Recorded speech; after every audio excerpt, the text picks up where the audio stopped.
This episode of the School of Laughs podcast is brought to you by Patreon sponsor Kevin Hardy. If you'd like to learn how you can support the podcast through a small monthly donation, log on to schooloflaughs.com/Patreon. That's Patreon. Thanks, Kevin. Welcome to the School of Laughs podcast, brought to you by schooloflaughs.com. Whether you're an aspiring comedian, a part-time pro, or a speaker who wants to become funnier, this is the podcast for you. We'll break down tools, tips, and techniques to help you get bigger, better, and more bookable. And now, here's the show. Welcome to the School of Laughs podcast. Rick Roberts here. Thanks again to Kevin Hardy for supporting us through Patreon and making this podcast possible. If you'd like to find out more about that, check out schooloflaughs.com/Patreon. Hey, today is one of my favorite types of episodes where I get to brainstorm a couple of premises with two other comedians, Jonnie W and Brian Bates. You hear these guys frequently on the podcast. They live right here where I live, so it's convenient to get together and bounce some ideas off each other. We do that probably every 6 or 7 weeks, and I thought I'd record this episode while we're sitting around and then follow up and see how these jokes sounded. So as I'm recording this now, I already know that we tried these jokes and we got some recordings of them. And so next week, you can listen back and see how these things played out in front of a live audience. And these are just ideas that are not complete and untested for the most part. I think Johnny's joke he had maybe done once or twice, at least part of it.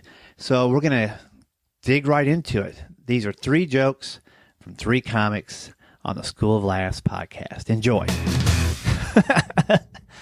Well, I am here today with Brian Bates and Jonnie W, and a lot of the feedback from past podcasts is you guys, and I included, like to hear people brainstorming jokes. So we're going to be on the limb. We're going to be at the edge, just throwing some ideas out. There might be some dead air, but we're going to kind of walk through a couple of, at least one idea for each of us. I think is an honest, easy thing to approach here in a short amount of time. So, Jonnie, what joke are you working on? And throw it out there as is without explaining it too much, and then we'll try to pile on. Okay, sure.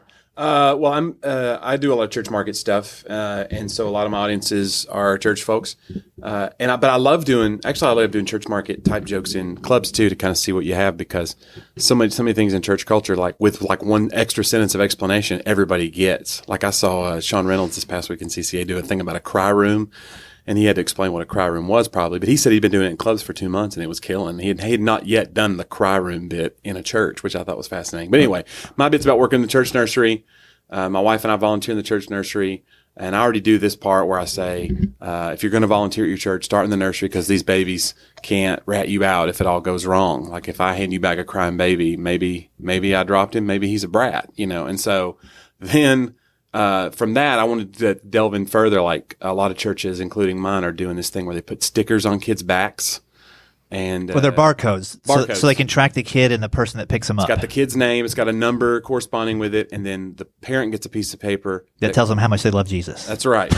And so you come back and the idea is that somebody that's not the parent of the kid can't pick up the kid, which is great. But my whole thing was, if I'm the nursery worker and you come back, I'm forgetful, but if you parents lose that piece of paper, like we're keeping your kid, like he's ours now.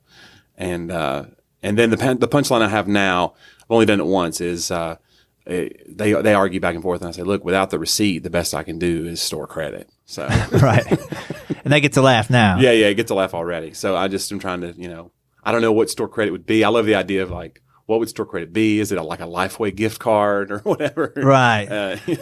I mean, it would be, to me, the first thing would be like another kid. Yeah, that's what I thought that too. Like, that's what I thought you meant. Well, I thought about that going there with, like, if you want to go further with it, you could say, you could shop around. We got a couple of of blonde kids back here that their sticker fell off 6 months ago or whatever. Yeah. Well, I would say something like, best I can do is give you store credit, then they'll laugh, then go, that Wilkins baby over there looks pretty, looks like he's into you, or something like that. Yeah. It's like, because the funny thing, obviously, is the kid would say, that's my dad, and you would, you know, and that enough should be enough for you. But in a church nursery where they do have those little codes that have to match up, it needs to be more like, my son does not look any more like anybody else than me. Yeah. And they've questioned me from time to time. Because sometimes my wife has the sticker, and I just went to the other room to pick up my son first. Right. But I got to wait for her to come over. and then they can't believe she married me. No. Yeah. What about the idea too that like, could you just go? Could you, if I found the piece of paper that has your name on it, could I then just go pick up Wyatt? Like, how does that work? Right. What do they do? I don't really know the process, honestly. Well, yeah, I mean, technically, if you got the sticker and the So kid, don't leave your piece of paper laying down. Right. You've got the corresponding parent piece of paper. yeah, if the It's kid, just as, forgetful parents, just as dangerous.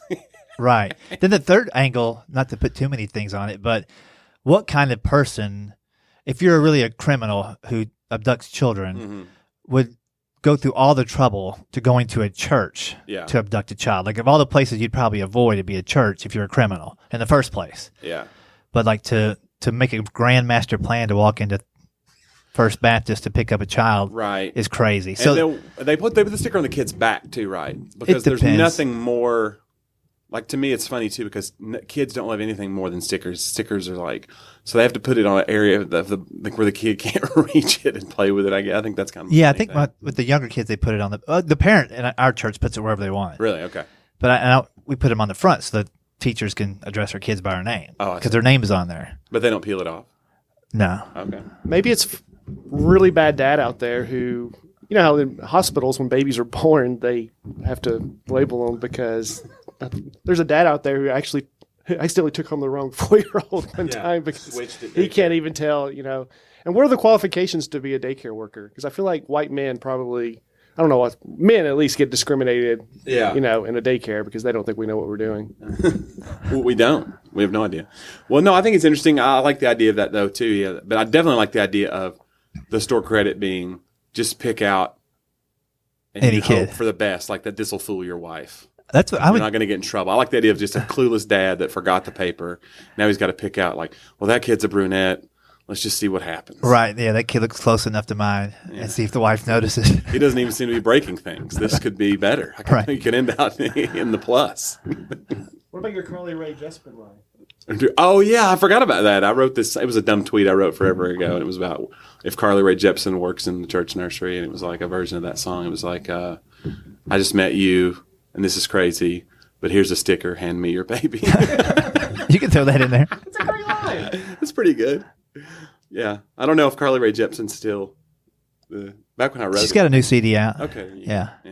Actually, really good. I heard a clip the other day. Anyhow, I think the store credit line is definitely solid. Yeah. I think two things. First, just the lead in has to get as short as you can get it. Because it is kind of, you know, you have to explain a little bit, but I think you can just boil it down to say, in churches, when you drop your kid off in the nursery, they give you a barcode to match up when you pick your kid up. Yeah. And that's all you need to say as far as the front end of it. I would be so bad in the church nursery that I would forget. Yeah. You know, or the parent being so forgetful, then store credit's perfect. I think. I'm not sure whether I want to be the guy who forgets or whether I want to be the guy who's like towing the hard line saying, look, we're keeping your baby.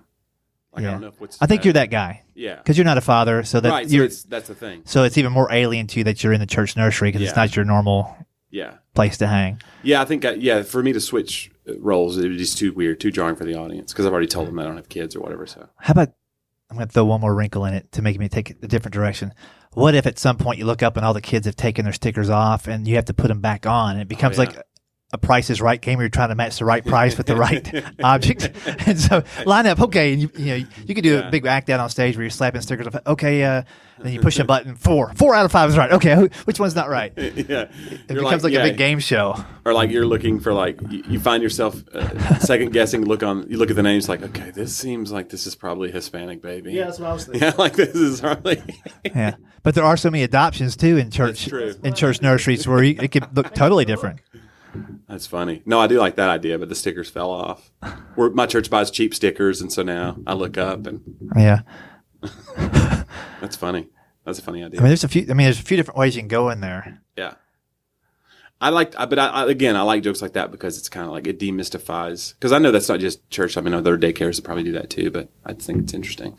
There's some stuff there, and now that it's prevalent enough, I think it's easy enough to do. So it's good stuff, though. Cool. Well, before we get to Brian Bates, I'm going to play a clip of a recent show where I talked about church nurseries. And this is at the church I did last Sunday. Yeah. I went and took the signs off of the 3 church nurseries doors, and I was just taking something that was in the environment and talking about it. Right. I've got a church that's kind of growing, so we don't have a dedicated nursery, and I was just kind of checking out the nursery down here, and I like the way y'all do it. We go by like how old the kids are at our church, but y'all just infants and crawlers, put them in that room over there. If they're crawling, put them in that room at the end, and close the door because they're crawling now. Crawlers, I like it. But you got to keep the kids away from the room next door. The crawlers, we're going to run into the kids with armor, and that's not going to be good at all. They're going to lance off an arm or something like that, and that kid's going to be crawling. And definitely want to keep them away from the advanced crawlers, which I would call a walker, but y'all got them as a beginning walker, which is somebody that crawls but falls down a whole lot. So basically, that's my Uncle Chuck. But, I like that crawlers, though. That's good. Yeah. So anyway, there's just an example of my church nursery joke, which Johnny didn't know I had, and it's completely different. But it is a... I mean, not now, it won't be. You're going to add all the... Yeah, I'm going to go back and dub in a few of the things we just talked about. So, crawlers. So, Brian, what do you got? What do you got for us today? All right. So whenever I find some type of critter roaming around my house, I always have that one friend who tells me why it's good to keep it. So, like, you see a giant spider, you're going to, like, freak out, and you're like, oh, my gosh, I saw this spider run underneath my bed the other night, and that one friend's like, man, it's probably just a house spider. You need to keep that. It eats other insects, and you're like, how dirty do you think my house is? Right. Or you see a snake, and you're like, a snake in my backyard. I hope it didn't get in my attic, or maybe in my basement. And he's like, it's probably just a guard snake. It eats other rodents, other animals. It's good to keep around the house. Or I just saw a murderer's on the loose in my neighborhood. Don't turn them in. It's good to have a murderer running around. Over controls the population, and you don't want traffic going crazy in your neighborhood. I like that. What if the murderer accidentally kills your Terminex guy who's helping you? So now your house is overrun with spiders and garden snakes. And there's a murderer still on the loose. I mean, that could be an angle. Yeah, it could be. I like... Yeah, I think everybody that has a house can relate to a joke like that. All right, that was my first question. Do you guys have you ever sensed that? You ever heard someone say why it's good to keep certain things like? Well, yeah, I've heard that. And even when I had my first house, there was this it looked totally venomous spider hanging out in front. And it turned to be a garden spider, which is really colorful, and it has a zigzag in the thing. So we kept it until I saw it was laying a bunch of eggs, and I took that and burned it in the street. But the rest of it I kept. Because you don't want a million of them. But it was pretty to watch. Daycare. Yeah, don't you work in the nursery? I've seen Charlotte's Web. It only takes one spider to anchor a movie. Yeah. But but yeah, it's relatable. But me knowing I know you live in a high-rise condo near downtown, so I'm wondering how many critters are getting in this concrete building that you've got. But if you take that out of the equation, which the average audience person wouldn't know that. Yeah. They will now. Yeah. Thanks, Rick. So spiders are going to show up anywhere. Yeah. But maybe making a specific spider. Like you're afraid it's going to be a brown recluse, but they're like, no, it's probably just a house spider. It eats other insects. Right. Then I saw a snake in the yard. I thought it might be a copperhead. They're like, no, it's probably just a garden snake. Then I saw this weird guy in the neighborhood. Like, no, that's just probably a serial killer. You need to keep those. Like, okay. You know what I mean? So you have that back and forth. Yeah. What if this is really weird? What if you flip it and what do the animals think about us? Like when you said brown recluse, I was thinking would Brian be like a white recluse? That's his new basketball name. Yo, the white recluse is here. Like I'm going to bite that guy. No, leave that guy alone. He's just a white recluse. He's not poisonous. Like they don't want to be around us? Well, no, they don't know whether to bite us and kill us or not. Even a venomous spider is like, no, I'll leave that guy alone, man. He's good. He brings us food. He takes care of it. The ecosystem's in balance. He's just a white recluse. Yeah. I mean, it could be if that's you're so lazy and so much a couch potato, food is dropping constantly for these insects to die. And I'm like, no, don't take him out. Don't bite the hand that feeds you. Don't bite the hand that feeds you. You've got the least to worry about from the poisonous animals. You're so scared. They're like, no, this guy's good. He's fine. I think you could actually do both sides in the joke. Do the first part from your perspective, right? Because you do have a couple of jokes where you show, which I like about your show, by the way. You have the first take on it, then you have the second take, which mirrors the first joke. Like your exercise joke, running the mailbox, then you mirror it with the marathon thing. Yes, yeah. And I think you have another one that's similar to that. But this falls into the joke structure that works really good for you. So I think, do your first angle on you and then have the insects and animals and serial killers perspective? Because that's 3 more punchlines. Yeah. What would be the serial killer's perspective? Well, maybe he's looking through the window scanning your house one night, and he sees there's so many insects and bugs. He's like, I don't want to take this dude out. Yeah. Something The thing that saved you. Yeah, the thing that saved you was your first friend's advice to keep the spider in the house. Unfortunately, he got killed by a serial killer. Yeah, that's good. That serial killer is deathly afraid of spiders. Is kind of a funny image too. Yeah, so I would name your friend that tells you all this stuff in the front. Okay. And then at the very end, the serial killer picks another house and it happens to be your friend. So take your own advice next time, you'd still be alive. Yeah. But if you were going to do like white recluse, it might be funny to go through other insects and think of other animals and other names you could give, like a poisonous whatever. I don't know. Well, spiders have those, like white recluse and black widow, are like the brown recluse and black widow, are like two very, and one's. I mean, you think they would never kill anybody if they're one's a widowed and one's a recluse. Like it's like they should rename. Maybe that could be a whole other joke. We need to rename a lot of these insects because the insects don't sound dangerous. A recluse does not sound dangerous. Right. A widow does not sound dangerous. Yeah, when I think of a recluse, I don't think of a guy who just like lives in a corner somewhere, but then like every now and again will bite you and kill you. Right. That's not a recluse to me. Yeah, I feel like everybody we know thinks they have brown recluses, and there's a lot of recluses out there. Right. There's so many. They're introverted They're not spiders. that recluse. Yes. I think with the recluse, you got to meet them where they're at and start them on the journey there. Yeah. All right, I like that. All right. And then at the end, after the serial killer kills your Terminex guy, you ask for a new Terminex guy, and the best they can do is store credit. And as he's under the house, you can call him a crawler. As long as Johnny and I do all shows together. Yeah. The callback to What we need to do is only do shows for the people that listen to this podcast, this particular episode, and then come back. All right. So this is going well. Let's see if I can throw the brakes on really quick. I've been wanting to do a joke about 3D printers ever since they came out. And now they're actually, I think Best Buy has one now you can get for like $485. So that's the intro to the consumer market, and it's getting more people know what it is.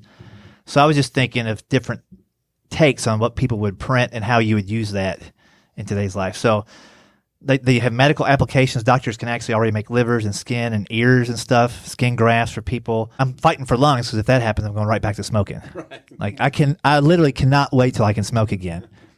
I gave it up a long time ago, but I cannot wait. I love to print out a pair of gloves with real skin and then put them on and then go through security at the airport and take them off. Just looking at this TSA guy, just peeling them back. Just like creeping them out. And then my reality is I can't really afford a 3D printer at home, but I still want to do all this stuff. So I'll be like the creepy guy at Kinko's at 3 a.m. just like waiting for the 3D printer to be available. Then just a couple taglines that aren't that strong yet. You think ink is expensive, try DNA. Right. Because everybody that's bought printer ink has been through that. And then the people at work that sit on the printer, if they have a 3D printer, it's going to be a whole different ballgame. That's actually an idea. Printer ink is like the most expensive thing in the world. So if you get a 3D printer, just print more printer ink and sell it to people with just regular printers. Yeah, or print octopus. Print out an octopus. That's where they get the ink. Yeah. Before they went to soy ink anyway. But so maybe there's an angle with the octopus. Yeah. Maybe there's an angle with the smoking. Get a new lung.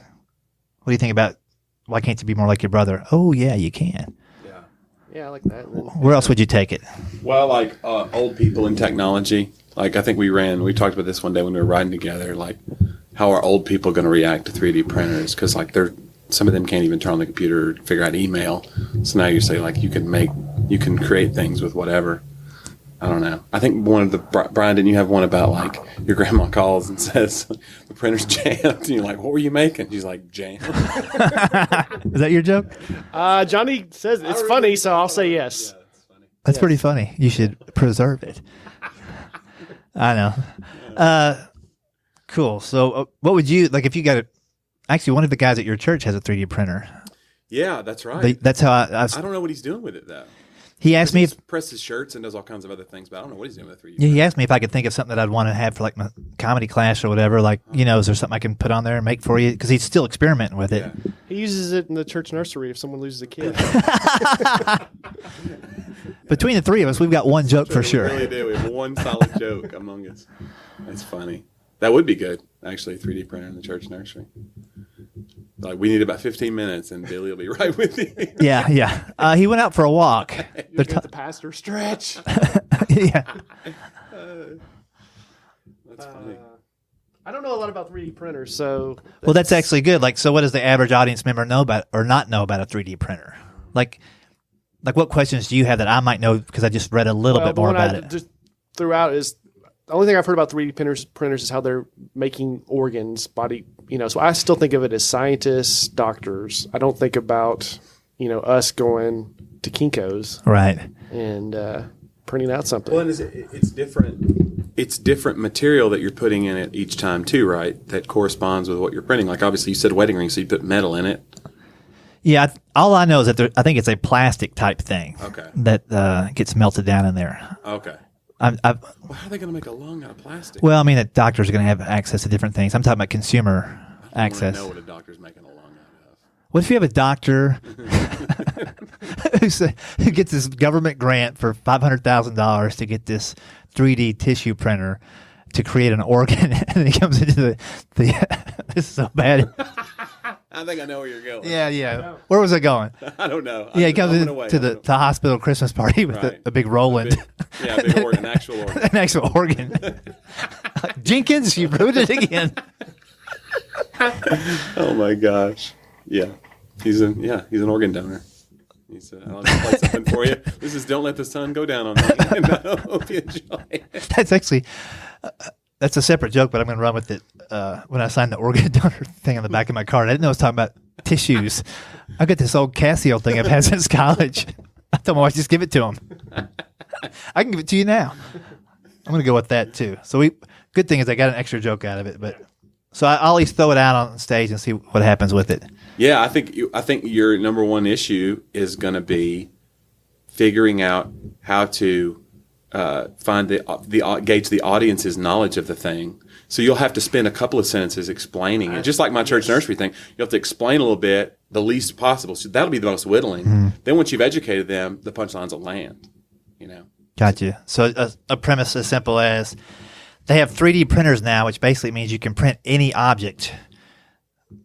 So you scan it, any object that you have in it, it prints it out, and that's the setup. Then I can do doctors use it using tissue. If you lose an ear, they can make an ear for you. I'm hoping they make a lung so I can go back to smoking. Boom. Yeah. Now they have consumer models where you can make stuff at home, and that might be good or bad depending on whose hands it falls into. And then maybe do the hands joke, the printing out. You can actually print out hands. I don't know. We'll see. It would be interesting that a wife would just replace her husband. Right. There was these weird lights when I was sleeping last night. It was the weirdest dream. She's like, and you just somebody that looks like you is doing all the chores. Yeah. How's that guy? Well, you are replaceable. Yeah. All right. Well, I'll throw it out. Yeah. Do it on stage, record it, and bring it back. Yeah. Okay. I'll do the same thing. Will you guys record your jokes when you get them out there? Yeah, absolutely. Well, thanks, guys. We'll air this one when we have the results. Perfect. And put them back to back, and you guys can hear for yourselves which jokes we should keep and which ones we should ditch.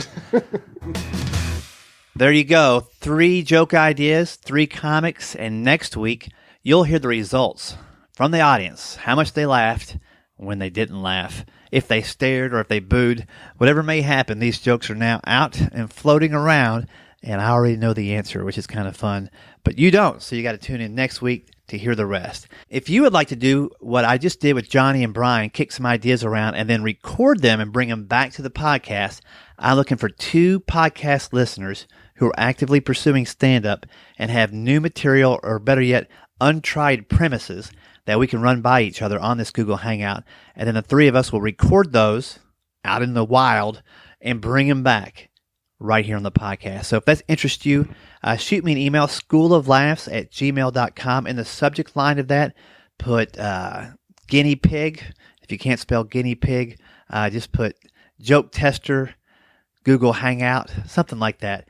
And I'll open it up and I'll compile a short list. Then I'll get a date together, and whoever can make it on that date, we'll set it up. But something I want to try with my listeners, since you guys are out there doing it, let's do it, man. Last thing today I want to mention is the online writing course. I haven't talked about that in a while, and I just took a quick look. Had over 125 people go through the online course right now, and the feedback's been solid from everybody. It's just been interesting to see the different ways people approach learning online and what they pick up and how they apply it. This course I know is very solid. If you're in the first year or two of stand-up, or you've done stand-up longer than that, but you haven't got the results you've wanted, it could simply be the writing. And it comes down to techniques, it comes down to structure, and it comes down to editing. In the online class, we go deep into all of that. We spend the first chunk of the course really digging into how to set up a premise so that you can succeed with it, as opposed to a premise that you think is funny. And then we talk about getting your punchlines together and tightening those up by adding techniques to get a bigger laugh. And then we also go into how you structure your set so you get the best response when you're on stage. If that interests you at all, I'm going to run a special coupon code for just the month of September. It's 20pod20. That's the number 20, capital POD, number 20, 20pod20. That will get you 20% off of any of the online courses. There are 3 different ones that you can choose from depending on how deep into it you want to get.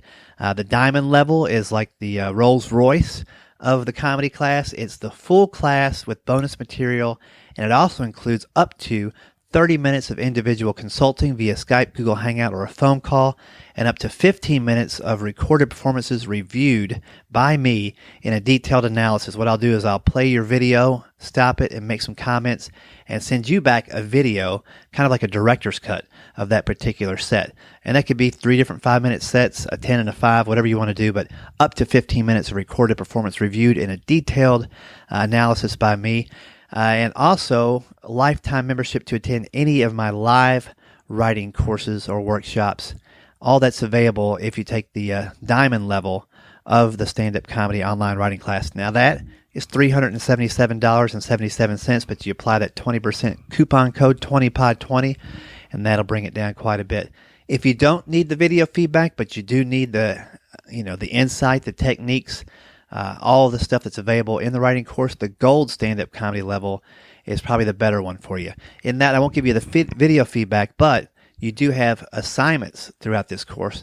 You have access for 180 days. You'll get 16 homework assignments, and I'll review those for you and give very specific feedback on how you can make your material better. So that is the gold stand-up comedy level writing class. It comes with the same 3 hours of online tutorials as the diamond. It has quizzes after each section to make sure you learned what we've covered, and you have access to it for 180 days. That one is at $237 even, and you can apply that 20pod20 coupon code to get 20% off of that class.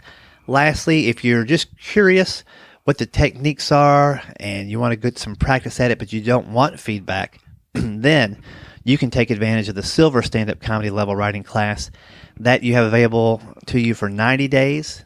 150-page companion workbook comes with that. 3 hours of online tutorials just like the others. And you just do the work. You won't get feedback from me, but you'll be learning all the things I'm teaching to everybody else. So you might want to check that out. If you just need a little tune-up, think of it as pulling your comedy act into a garage and getting it up on the racks. You can troubleshoot what's going wrong and why you're not getting the response that you want to. So all 3 of those courses, the diamond, the gold, the silver, are available online. You can check them out at schooloflaughs.com. Hit the tab that says online classes, and you'll learn more right there, and you can sign up from that page. When you sign up, just go through the normal checkout procedure, and then at the page that asks you if you have a coupon or discount, enter that code 2020, capital POD 20. And when you check out, you'll see 20% taken off of your total at the register, at the shopping cart, whatever they call those things online. So hadn't talked about that in a while, but am fired up at seeing the results and hearing the stories from people who have taken the class, and thought I'd pass that on, because it really does come down to writing. You can be a great performer, but if you don't have the words to support your energy and your activity and your charisma on stage, you're not going to get very far. So it's available to you 24/7 right there online. Take advantage of that. That's going to do it for this week on the podcast. I had a great time with Jonnie and Brian. We're going to come back next week and let you know how everything went. You guys stay safe out there. Thanks for listening, and I'll talk to you later. Thanks for listening to the School of Laughs podcast. If you'd like to hear more School of Laughs podcasts, you can find them on iTunes and Stitcher.com. And don't forget to subscribe and leave a review. For information on upcoming live and online classes, visit schooloflaughs.com. Until next time, stay tuned, stay focused, and stay funny.